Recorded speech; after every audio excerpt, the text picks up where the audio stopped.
What's up, everyone? Welcome back to the 1894. It's Darren and Joe here. We're here to review Everton. It was 3-0. Smashed them about. Let's get into it. Right, 3-0. Like you said, I think I predicted it. It was very... We ended up saying that they'd be stubborn enough. They were hard enough to break down. But quality shines through, I suppose you could say. I think we ended up battering them. I think it was a killing at the end of it, Joe. What do you think? We had all the ball. They did nothing. They offered absolutely nothing. They had like a 0.2 something XG. I don't think they had another shot on target after the first half. They were absolutely woeful. They did nothing. We expected them to be stubborn, like you said. They were. It took us quite a while to score. It took us a long time to score. But as soon as our first goal goes in, we're just going to kick on from there and probably get another one, because Everton was sat there with a game plan of just sit there, hope to not concede, and maybe, smash and grab 1-0. But, it didn't work, and it never looked like it was really going to work at all. Yeah, look, we thought I'm gonna put you onto Rodri. We're gonna have a short chat about him. I thought he was unreal. He broke everything down, and then I'll let you explain it. Come on. Let me explain it. You're very Come on. He had a goal, an absolute screamer, 25 yards worth 0.02 XG. I quite like XG. We both like XG. We have fun. His stat line was incredible. 94% pass accuracy, 7 long balls, 3 tackles. It's absolutely incredible. He was Sky's man of the match, City's man of the match, our man of the match.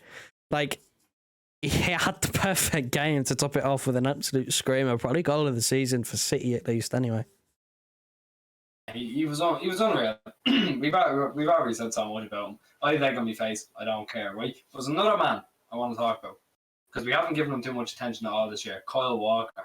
He was rapid. He was absolutely brilliant today. He should have gotten assists. Sterling turned into left wing Sterling again, and it didn't work out. But I thought Walker was brilliant. Top defensively, he was great. He brought it forward. His progression was brilliant. He's having this more so of an attacking output this season. I don't know where it's come from, but more so of an attacking output this season, where his crosses are great. And I saw Stephen McInerney on Twitter said it's completely different from the player we signed. And I agree, Joe. Yeah, he's going forward a lot more. He's not afraid to put crosses in. What he used to do is he used to just get to the byline and, little square passes, cutbacks, just across the face of the goal. But now he's pumping in crosses, which is great to see from his point of view, but from a fan's point of view, it's frustrating at times because we just have no one to convert them. But, he's always been defensively solid. There was one time when Iwobi was in behind and he just takes an extra touch, and there you go, Kyle Walker's in there. He's already won the ball back. He's just so quick. He's in his 30s and he's not slowing down. He's the quickest player, for me at least, the quickest player in the world. I couldn't think of anyone who would, outrun him at this moment in time. Of course, you do have to watch him because, again, he's in his 30s. He can't play every single game, and he will start to slow down eventually. It happens with every player.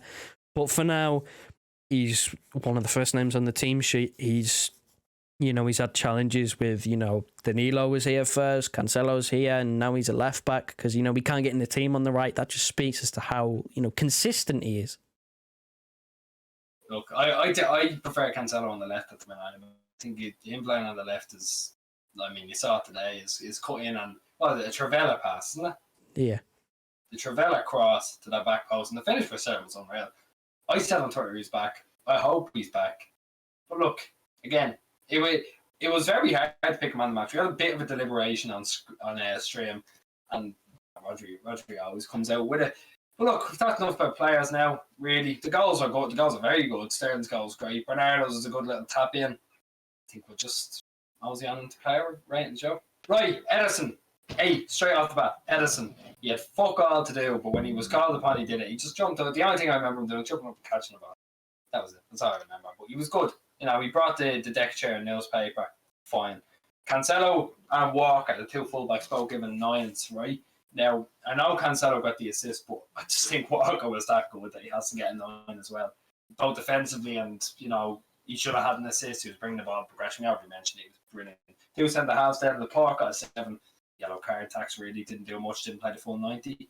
Stones played the full 90 and didn't get a yellow card, so by default he gets a higher rating than Laporte. But Laporte coming off probably means he's in for Paris, Joe. Yeah, I think that, speaks as to who comes in the next game. I think with Foden coming off early, obviously he had a bit of a knock before the game. He'll probably play against Paris. So, I mean, defensively, again, we had nothing to do. You can't really give them high ratings. That's why the fullbacks ended up getting higher ratings, because all we did was attack.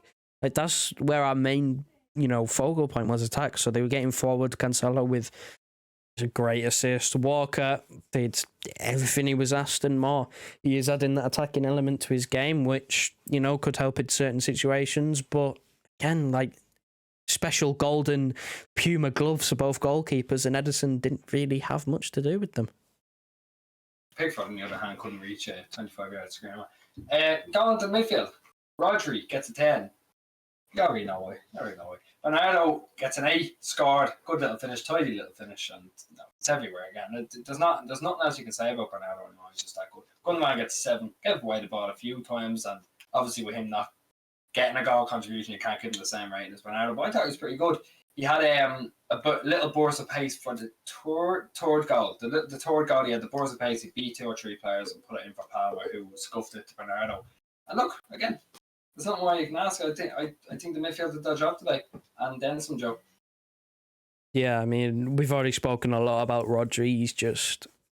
He's become a different player this season. You see how important he is now. And let's hope he does carry it on, and it's not just like a purple patch like it was last season. Bernardo, standard, really. It's become scary how that is just like an average performance. Probably should have won a penalty in the second half. I'm not sure how that one wasn't given. There was a few decisions like that. Like there was the first penalty that was rightly overturned, but it was still a foul, but then overturned to not a foul was poor. It was just poor. And then Gundogan, yeah, I mean, he had a part to play in the third goal. He did drive forward. He did well to drive forward. He always keeps the ball well. But yeah, there was a few times where he just, misplaced pass, poor first touch. Maybe lack of communication in the second half that he just gave it away a few times. But I mean, he wasn't bad. Yeah, look, they did the job. And I do agree with you that Bernardo being an average performer was just fucking mental, because it shows how high his standards are for that. He is magic. And then had a brain melter. Palmer, Foden, Sterling with a front three. Palmer was fine. He got a 7. He was there. He kind of technically really got the assist. He probably got the fantasy assist for the tour goal, but he was fine. I don't think the false nine's quite out for him. I think it's more so in the midfield or off the right. Foden again was great. He had Seamus Coleman on skates, which hurts me to say. But then Sterling, he's back. The goal was great. And look, all the good things from him came down the right. From him playing down the right, that's when he was good. When he was putting across the Foden, which didn't get his head on, but it's fine. He looked really good in that first half anyway. Until Foden came off, he looked like a player reborn. And look, it happens when you play a player in a natural position. Would you believe it? Comes off. And look, before I ask you about it, Joe, I want to have a little talk about James McAtee and how Gary Neville says that he was a clone of David Silva. He is outstanding. He is unbelievable. I want him tied down to a contract. Joe, give me your thoughts on the forward of that. Yeah, I mean, just in the 10 minutes or so that he was on the pitch, he wasn't afraid to take players on. Was it not even that? Was it 5 minutes? No, it was about 5 minutes, I'd say. 5 minutes on, he came on for Palmer, bit of a switch up. Good to see him get some minutes. I do really hope he stays, because you saw in the little 5-minute cameo, he's not afraid to take players on. He probably should have pulled the trigger when he had the chance. It probably would have been blocked, but there's no harm in shooting at that point. In the end, he just dribbled it out. But he's really good at keeping the ball.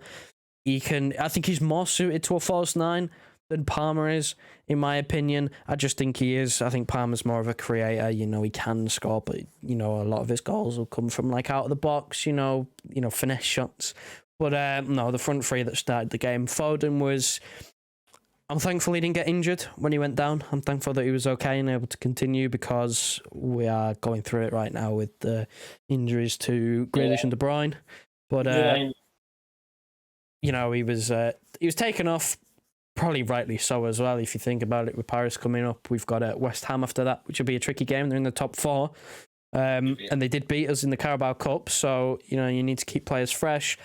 And again, Palmer, I don't think he's cut out for the false 9 either. I just don't think he is. I don't think it was, he was at his best today when you know, it was really fluid and it had switched and he'd gone out to the left or the right or dropped a bit deeper. Like, that was where he did his best stuff. He wasn't really, you know, doing really much through the middle playing as a false nine. So I'm almost happy that he played there, because then it shows you, you know, where you stand when it comes to putting him in the team again. You know where, you know, what effect he's going to have on the game. And then Sterling, I said this before, if he scores that second one, then he gets a 10.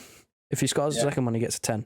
That's the only reason why he doesn't get a 10, because in the first 30 minutes, he'd drive down to the byline, put it across in the box. He was doing that time and time and time again. No one could get near him. He was the source of everything in that first half an hour of the game. And, you know, credit to him, because he's got a lot of stick, a lot of warranted stick, because of how poor he's been. But, you know, it's good to see that he is improving and, you know, getting a 9. Like, it's been a long, long time since he's got that high on the player ratings. Like you said, warranted stick. He dreadful for about 18 months, pushing 2 years, and it's nice to see him get when he gets this extended run in the team on the right. Like, I mean, I'm starting for Paris. Looking at that performance, like, I don't know if I'm jumping the gun a little bit there. You can tell me if I am, but I'm starting for Paris watching him there. He was brilliant. I'm actually really happy as well, because, like, you'll see on the Twitter, and you'll see in the stream highlights as well, we broke our shite when he scored, because he was absolutely. He deserved it. He's deserved. Look, something else I can say. He deserved to go from the performance, and if he got that second goal, he did got to deserve a 10. We probably would have put more spotlight on him. But look, are we happy over Roger? We are. We're very happy. Yeah, we're pretty happy. We're so happy, right? And look, we'll wrap it up. Thanks very much for watching. Thanks for coming into the stream. Thanks for watching the preview. Like this, share it around. Build up the power starts now, and we'll see you on Tuesday for the preview show. Yep. Tuesday. See you later.